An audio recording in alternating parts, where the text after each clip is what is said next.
Christine, I see here, and I wanted to touch base with you real quick before the other part of the video gets started. This is the other part of my uploading schedule. So this video, which is uploading today, is more of my life vlog, lifestyle vlog, country, pets, anything, minivan, games, whatever it is. This is my free-for-all video that I get to put up between either Thursday or Saturday, and today is Saturday. So I hope you enjoy. But before I get started, I just want to let you know it is going to get broken down into 3 parts of this bed design. My husband went into full detail, and I wanted to break it down for you so you can always reference back easily of where the information is. And I will get to the second part of the video this coming Thursday or Friday, so you can get started if you're actually planning on building a bed. He does go in full detail for you. So I hope you enjoy, and thank you, and I hope you enjoy my new uploading schedule. Later.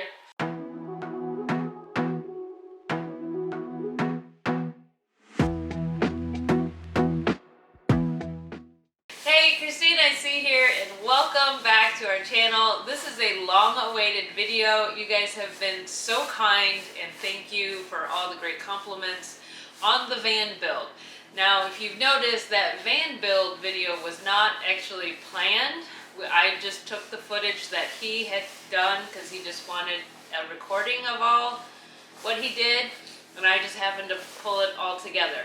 And now you guys have requested the bed design. He is going to do the bed design for you. He'll walk you through it in detail. If you have any questions, please comment or ask them below. Usually when there is a question, he's usually sitting next to me, and I ask the question and I'm the one typing it in. We will try to get all the products listed below so you have an idea, and this is the man behind the genius. So I have to hand it off to him because it is a very cool build, and I appreciate him for actually doing these YouTube videos. He's not one to always be in front of the camera, so take it away. Thank you for all the compliments on the van build. You know, it truly was not, something that we had a lot of plans for, as far as how to build it. We just kind of put it together and built it. It worked out. So again, the same thing with the bed. A lot of people have asked for plans and so forth, and I don't have plans. We just built it. So we're going to do this video then and explain how the van was, or how the bed concept came about, how it was designed, how we constructed it. That way, even though I don't have plans, you can build your own. I want to go through all those steps, how the concept, where it came from, because that way some of the things that we failed on, and if you think that might work better for you, it might give you an option on doing it differently, or if you find a way to improve on what we've done, wonderful.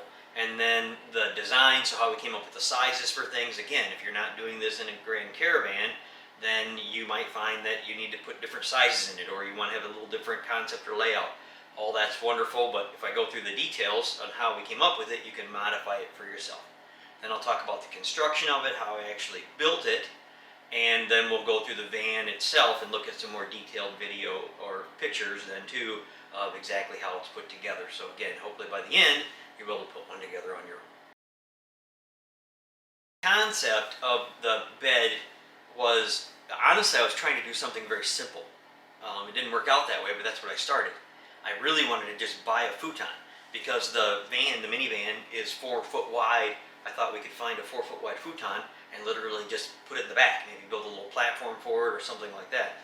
So that's what I was hoping for, just because it would be easy. I could just put something right in the back and go from there. So that's what I was doing in the beginning, was looking actually online to find futons. And in that process, I couldn't find one exactly how I wanted, but I saw a lot of different designs on how they were built. So the first one that I thought about that would work well was a trifold design. Now, we build a lot of stuff out of just paper, so that way it gives us an idea on what we're building. And we use a lot of templates like this then to build actual pieces, not for the bed size, but for smaller components. But that's what I did. And it was a trifold design, so it was like this, basically. And then it would obviously just fold out into a bed. The advantage of this, I thought what would be excellent in the van is that when it's all up against the back wall, it gives you the most space in the front of the van. It would leave us then, when it's in the seating position, the most space and still a full bed. So that's where I started with. So I built actually a frame, the 3 pieces, and put them together for a frame and put them in the van. The problem with that is that this is so far back towards the back wall, the back window. I didn't think about this part until I got there. The headroom in the back is actually fairly short, and the van is tilted forward in the back also. So it's not a flat wall, and it also is not as high at the very back of it as it is forward of that. So when you did that, when you sit down, your head hits right on top of that structure. This type of design then would only work if you moved it further forward. But the problem with that then is if you leave it further forward, well, actually at first I thought it would be good because then you'd have perfect access to the in-floor storage and so forth. But it does not give you enough room to make a bed that's long enough then with just 3 panels. That was the first design. Then, because of the fact that I knew we had to, have some extra, room in the back to make the bed long enough, then we came up with three folds, or 4 panels and 3 hinges. So in the beginning, I was going to make it go back like this and then tilt backwards. So again, it was as tight as possible to maximize the space into the van. The problem with that is I realized then, again, your head was still too close then to the top part and you didn't have enough room. So once I moved it forward, I also then realized it made a nice seat in the back and would still give us then flip up access to the storage. So that's the how we came up with then the concept for the bed. I also realized then, because of the way this is, since there's going to be a structure underneath this part could be free floating, which would obviously give us very good understorage and avoided the problem since the floor of the van is not flat, it's not smooth. So how do you move this forward and still have these legs fit the same here as they do back there? With it actually being then on drawer slides, it allows us to then keep it free spanning and plenty of storage below and eliminate some of the problems that we would have trying to come up with then a better. That's how we came to the point of what type of bed seat we were going to build. Specific design for this van. So now I have the idea of how I want to build it, and now coming up with then the size for it. The floor of the van is a 4x8. That's the footprint that I have to work with. Van walls are curved, the seat in the front leans back, the back wall is curved, so it's not 4x8 at the top, but at the bottom where the structure goes, it'll be 4x8. I knew that I wanted to have a bed and a seat, a sink, and a refrigerator freezer somehow in there. Because of where the understorage is, the bed would go in the back, the bed and the seat would go in the back, leaving the refrigerator and the sink then in the front. So I had to research what type of refrigerator we were going to get, and we came up then for the refrigerator, the Engel 45 FCP, but it was 15 inches deep.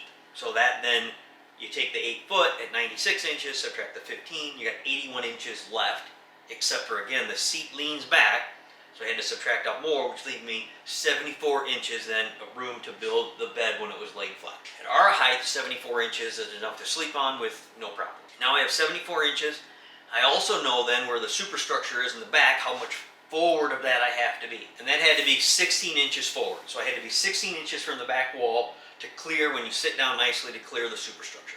That was the most comfortable spot. So now I know the back panel has to be 16 inches long, leaving the other 3 panels then to be divided up with the rest of that. They went and measured out the seats that are in the van. How big is the seat? How tall is the back? What is comfortable seating positions? If it's too short, obviously your legs hang off and it's not comfortable.